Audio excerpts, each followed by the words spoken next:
الذي خلق الموت والحياة ليبلوكم أيكم أحسن عملا وهو العزيز الغفور.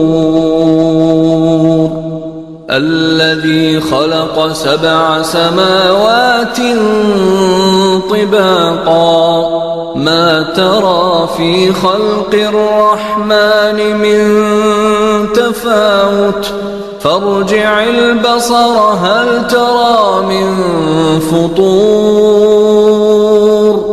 ثم ارجع البصر كرة